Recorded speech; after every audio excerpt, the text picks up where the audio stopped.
Elections in the Philippines by Stormy Jean Calesa and Isaac Moraga. What is election? An election is a formal group decision-making process by which a population chooses an individual or multiple individuals to hold public office. Elections in the Philippines are of several types. The president, vice president, and the senators are elected for a 6-year term, while the members of the House of Representatives, governors, vice governors, members of the Sangguniang Panlalawigan or provincial board members, mayors, vice mayors, members of the Sangguniang Panlungsod or members of the Sangguniang Bayan or so-called city or municipal councilors, barangay officials, and the members of the Sangguniang Kabataan or youth councilors are elected to serve for a 3-year term. Congress has 2 chambers. The House of Representatives will have 316 seats in 2022, of which 80% will be allocated to single-seat electoral districts and 20% to party lists.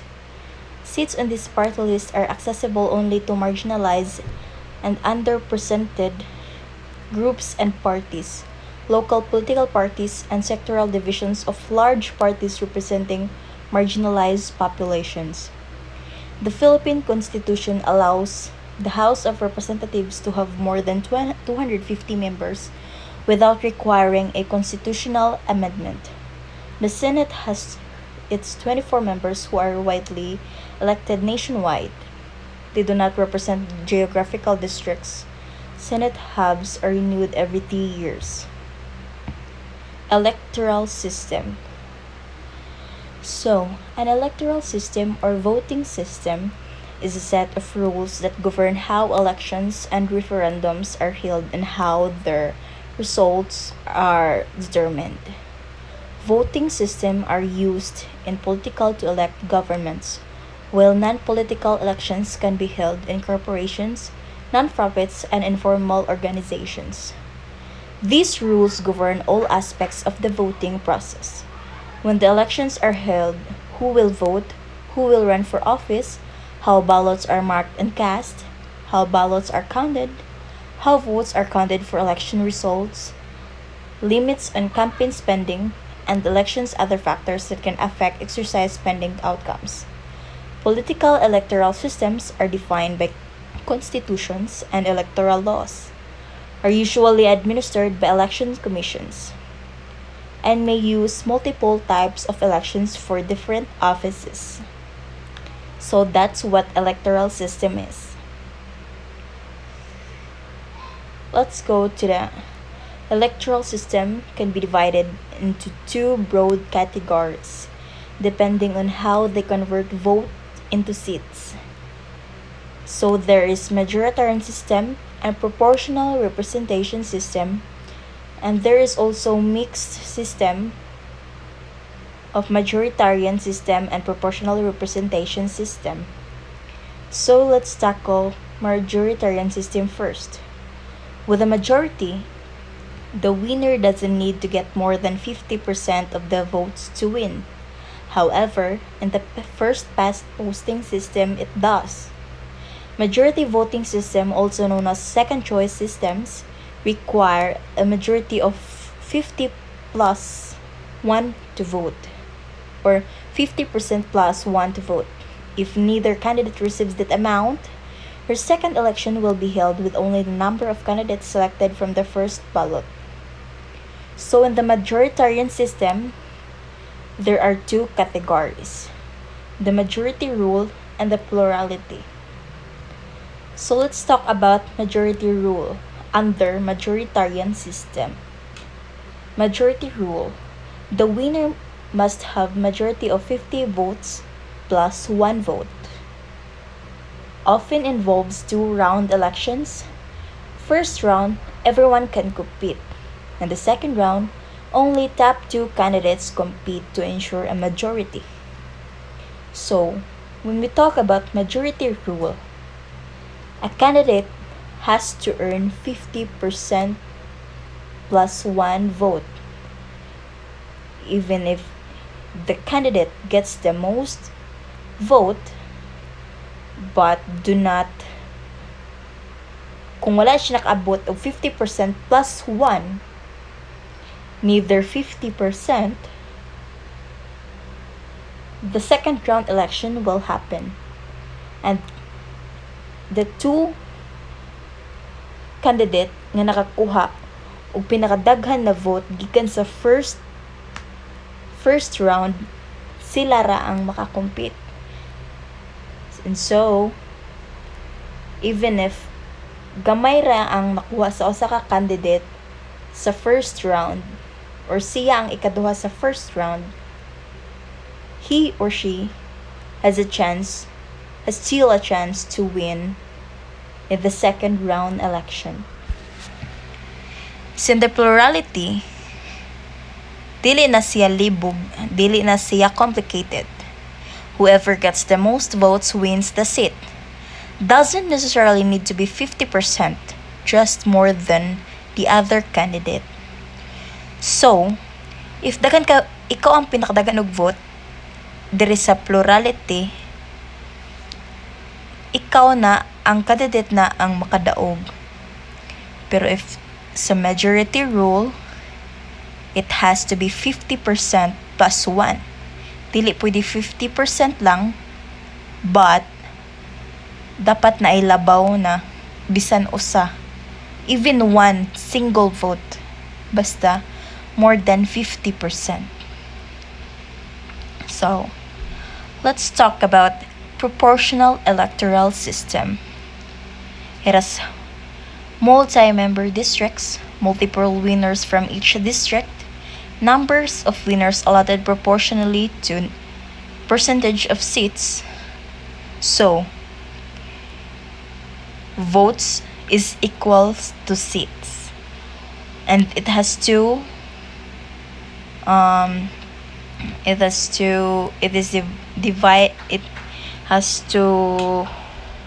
branches: the open list and closed list.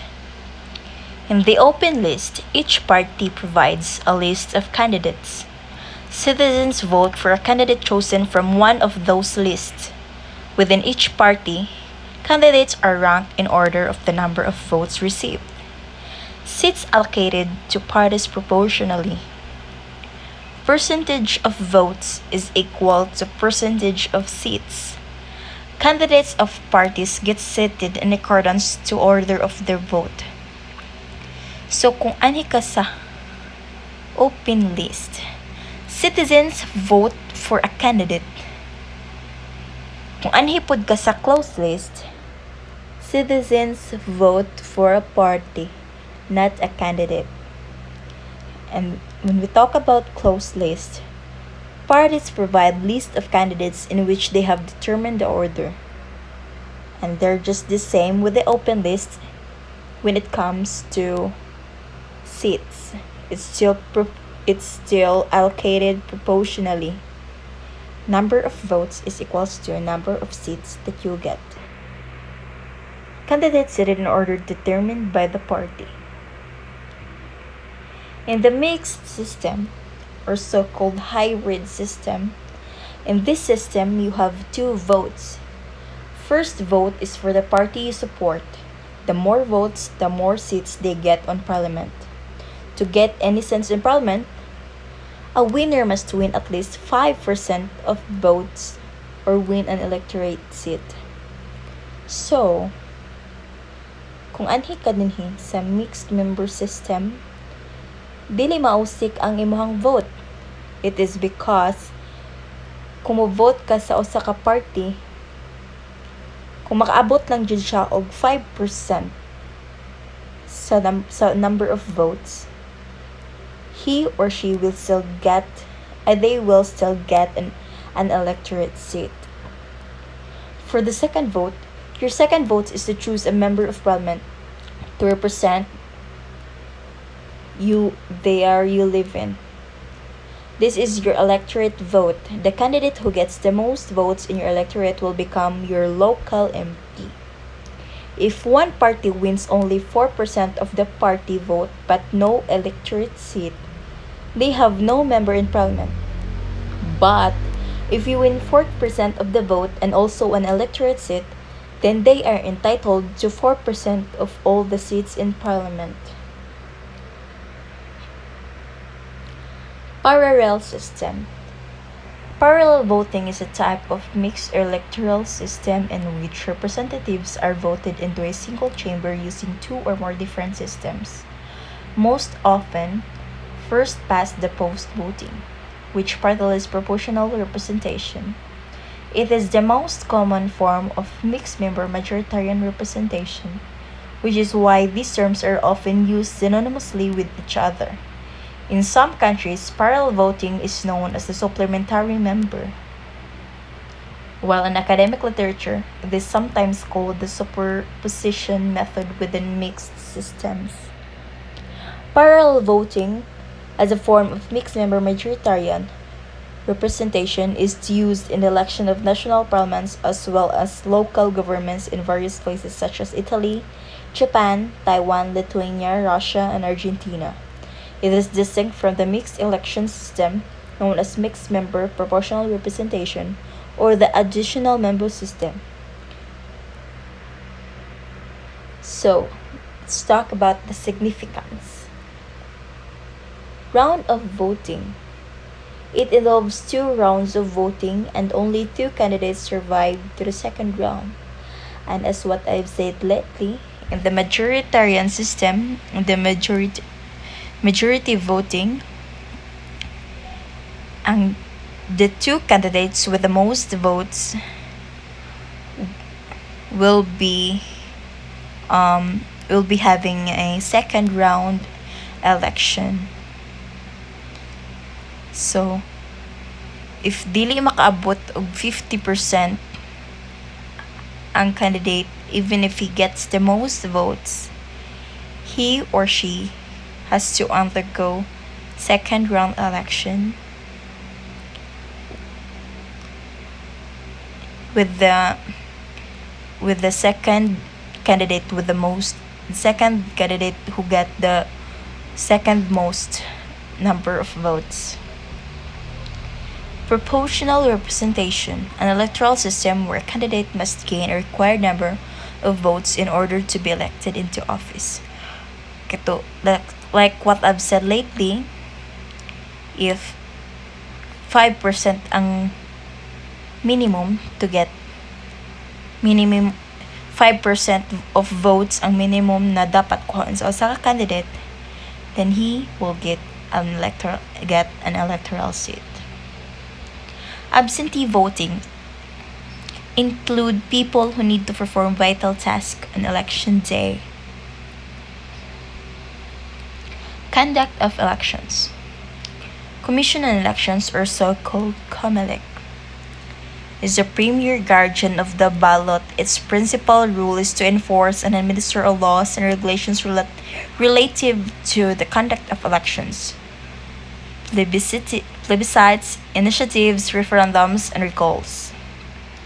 Election watchdogs, a committee responsible for monitoring standards of behavior.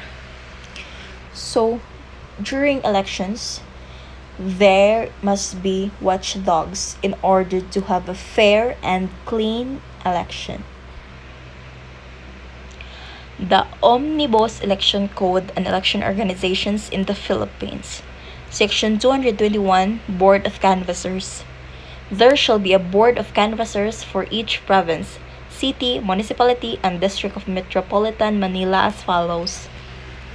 Provincial Board Canvassers. The Provincial Board of Canvassers shall be composed of the Provincial Election Supervisor or a senior lawyer in the regional office of the Commission, as chairman, the Provincial Fiscal as vice chairman, the Provincial Superintendent of Schools, and one representative from each of the ruling party and the dominant opposition political party in the constituency concerned entitled to be represented as members.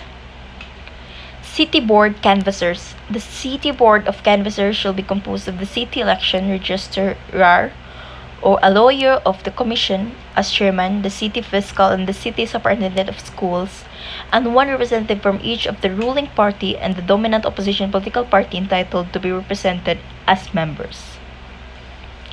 District Board of Canvassers of Metropolitan Manila. The District Board of Canvassers shall be composed of a lawyer of the Commission as chairman and a ranking fiscal in the district and the most senior district school supervisor in the district to be appointed upon the consultation with the Ministry of Justice and the Ministry of Education, Culture and Sports, respectively, and one representative from each of the ruling party and the dominant opposition political party in the constituency concerned as members. Municipal Board of Canvassers. The Municipal Board of Canvassers will be composed of the election registrar or representative of the Commission. As chairman, the municipal treasurer and the district supervisor in his absence in his public school principal in the municipality, and one representative from each of the ruling party and the dominant opposition political party entitled to be represented as members. Board of Canvassers for newly created political subdivisions. The Municipal Board of Canvassers will be composed of the election registrar or representative of the Commission as chairman, the municipal treasurer and the district supervisor, or in his absence in his public school principal in the municipality, and one representative from each of the ruling party and the dominant opposition political party entitled to be presented as members. Philippine political parties. A group of people to participate in elections and hold power in government, and its members advocate a specific set of policies, programs, and ideologies, and are also oriented toward upholding the general welfare as the interest of their supporters. The Liberal Party, Kilusang Bagong Lipunan, Partido Demokratikong Filipino, Lakas ng Bayan, Lakas ng Demokratikong Pilipino, Lakas Christian Muslim Democrats, Puwersa ng Masang Pilipino, United Nationalist Alliance. Let's talk about the Philippine political issues and challenges. Electoral fraud refers to any instance of illegal interventions in any stage of election process. So, muna siya ang mga illegal na mga panghitabo during elections, mga those people who will do anything even if it's illegal just to attract voters and to win the election. Election-related violence encompasses death threats or acts of murder committed against rival candidates and their supporters. Some other candidates are really biased. They became violent just for votes and is willing to do a bloody election just to win. And there's this election during 2022 where some other candidates for presidential candidates who were hurt by the rival supporters because maybe they are being paid or utakabaw. So that would be all. Thank you. This is Stormy Jane Calasa, the reporter of elections in the Philippines. That would be all. Thank you.